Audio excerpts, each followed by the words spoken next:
I have been talking with several families, with several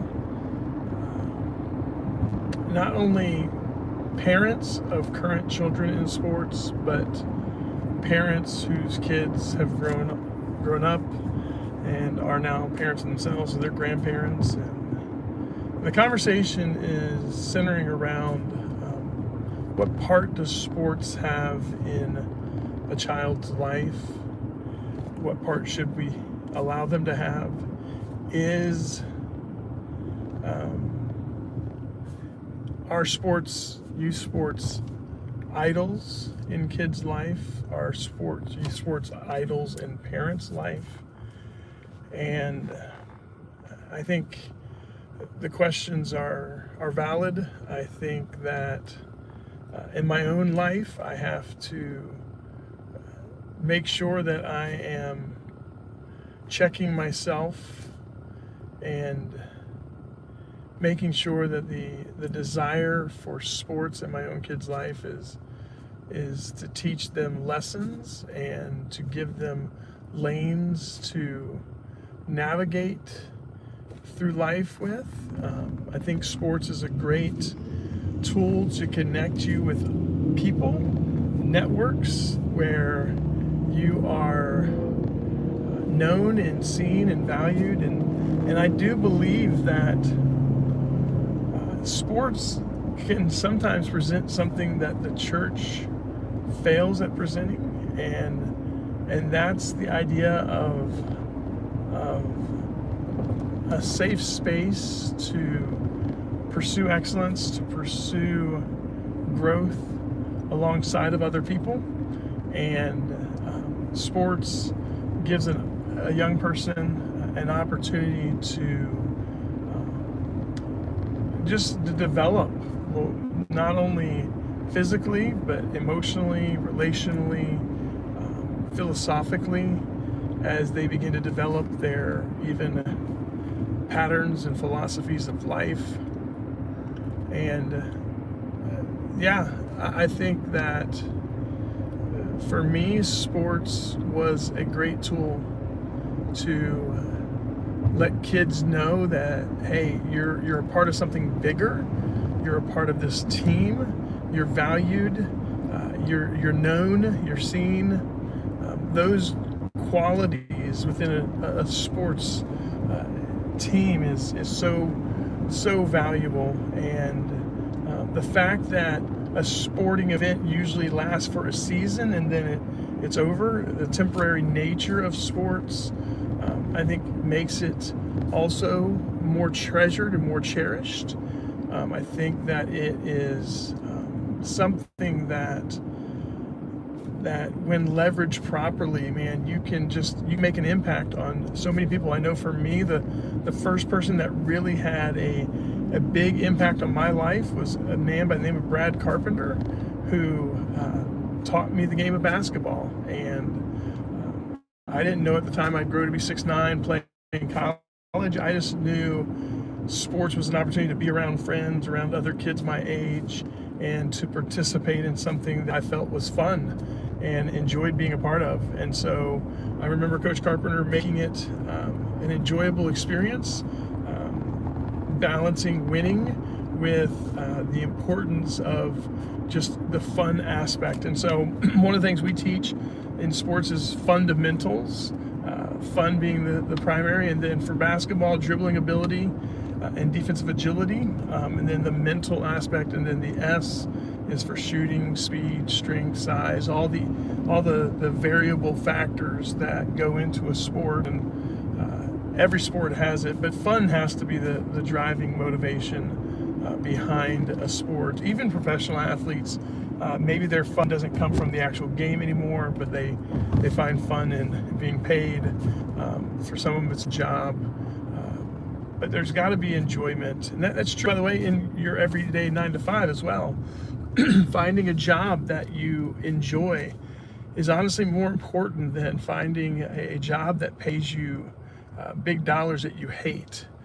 Now, obviously, it's There's value in both. In a similar way with sports, there's value in playing a game you love and playing a game that you're competent at, you're good at. And so I don't know what your interaction with sports is, but I know that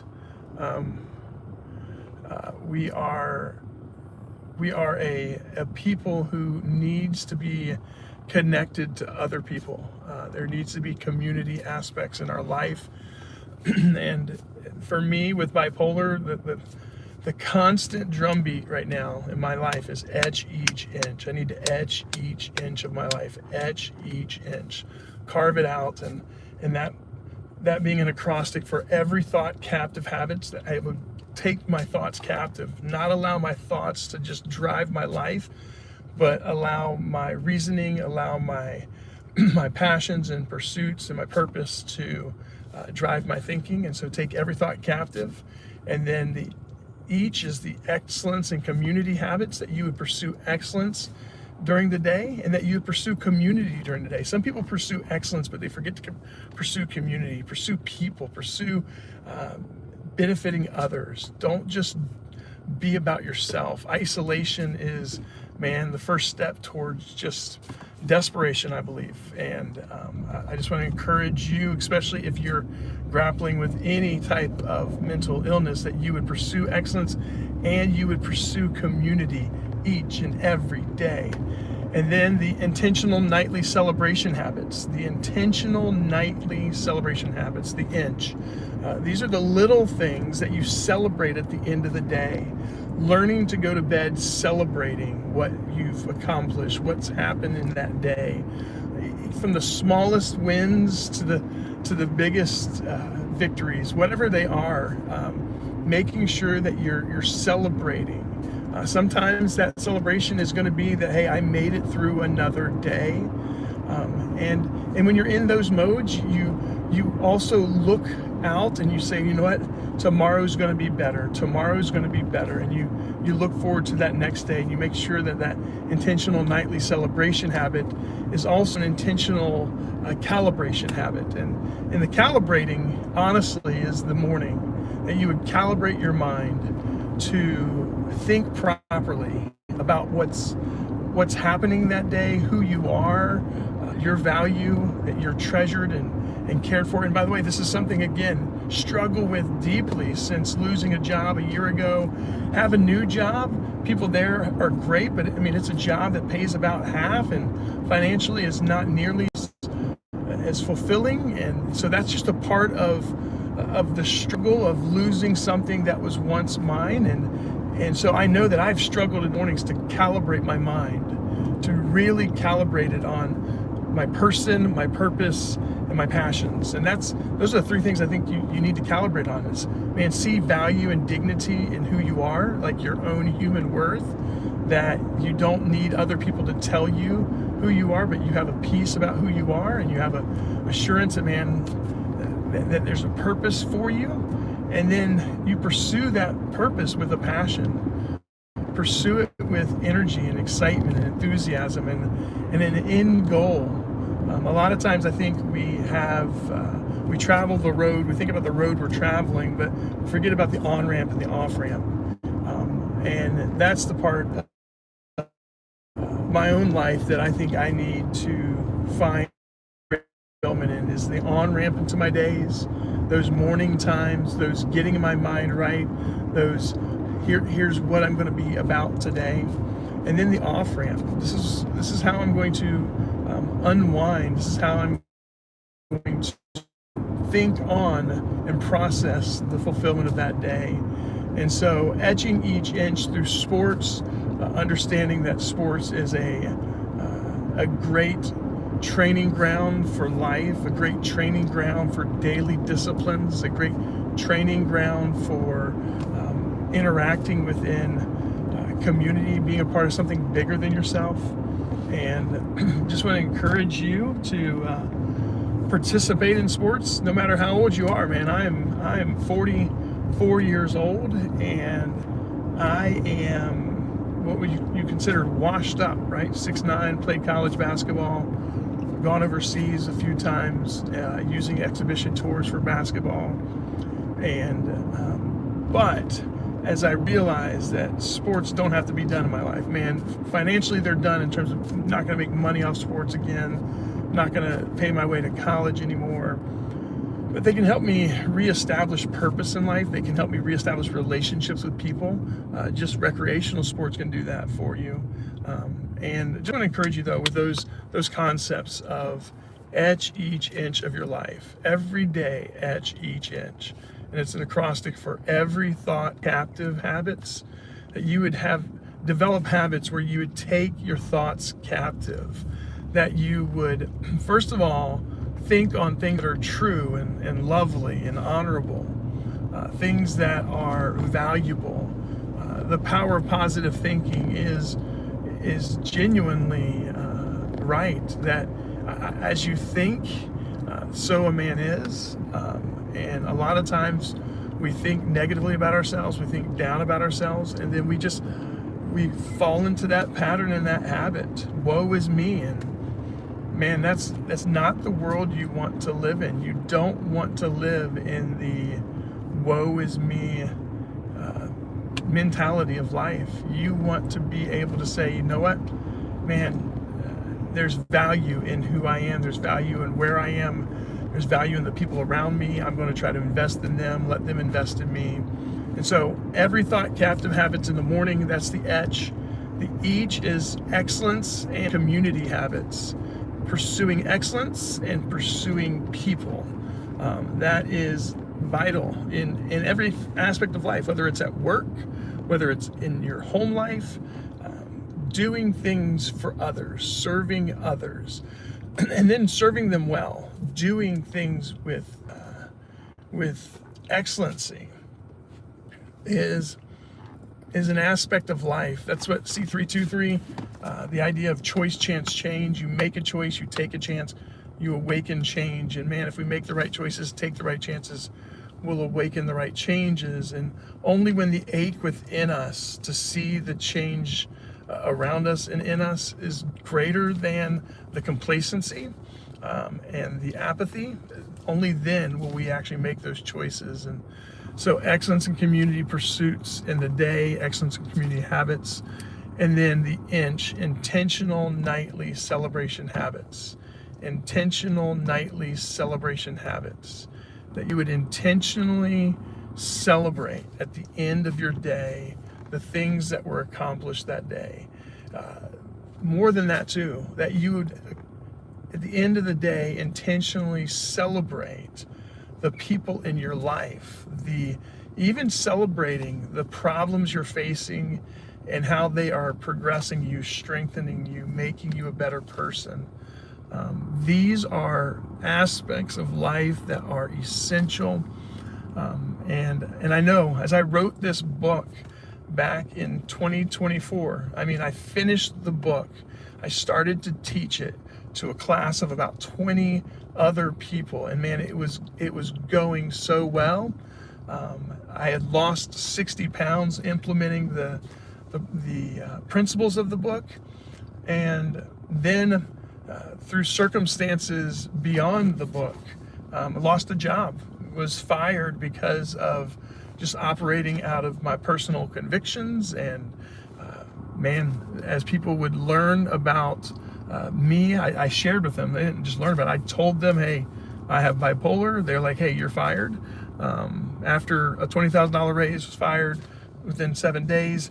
And that hit me hard. But this isn't about that. This is about the effect it had on my life, though. The effect it had on how I was pursuing excellence. I was pursuing community. I was losing weight. I was getting healthy. I was regaining purpose. I was actually seeing my purpose, thinking, man, this book is one of the things I'm going to be about and I'm going to convey to people. And I want to see the habits in their life change their life. And man, it was a gut punch. And over the last 12 months, I slipped away from these habits. I slipped away from the calibration of the morning, that I would calibrate my mind and get it set on the right things for the day, get it set on the right way of thinking. And then I I pulled away from pursuing excellence in community. I pulled away from people. I moved towards isolation and man, insulation, and just trying to guard myself. And then the intentional nightly celebration habits honestly just became it was really just a comatose, a callous feeling at night. It wasn't celebrating at night what was happening. It was just trying to numb my life by just going to bed or by throwing on a show and just putting myself to sleep. And I stopped nurturing my soul. I stopped nurturing my personal pursuits in life. And man, I've seen that effect on my life. I've seen how it has led me to where I am right now. I'm not neglecting my family and my job any more than I'm neglecting myself, and therefore I am neglecting those things. And I'm coming to that realization. That's one of the reasons I'm heading to the doctor, trying to get clearance, trying to get myself back into motion physically, and I'm going to try to put into play what I wrote in 2024. I'm going to try to put into practice the things that I put onto paper with etching each inch and get my life back. Again, I saw it where I lost 60 pounds pursuing and living by the principles of etch each inch. And I believe I can do it again. I believe that this could be the setup for, honestly, for the stage of, hey, this is what happens when I knew the principles, but I didn't walk them out. Again, it's one thing to say that they're truths that you believe. There's a difference between truths you believe and habits you carry out. And that's the thing. The entity or the main thrust of the book is habits. The habits of our life. The habits of our life. And so I want to etch each inch of my life. I know that many people would like to see change in their life, and so I'm inviting you to be a part of the journey. Again, tried to start this journey several times and just seem to continue to fizzle out. And so, man, honestly, I plan to just get back on here and share these things as I'm in the car, as I'm processing. And some of the stuff might become repetitive. My desire is not to become competitive, though. It's to be transparent and just say, hey, I need encouragement along the way. I need a community that would say, hey, we're watching, we're with you, we're for you. That's the thing. Like, I truly think that what I pursued in community back in 2024 was the local community of the church. And I'm not anti the church, but I don't want to include them or engage them in this process of etching each inch, because when I did that last time and lost that relationship, it instantly negated kind of the progress I was making. And so I don't want that to be a part of my life. I want to be able to say that I truly am inviting everyone to be a part of it. So thank you so much for watching. I'm about to arrive at the doctor's office. So until next time, much love.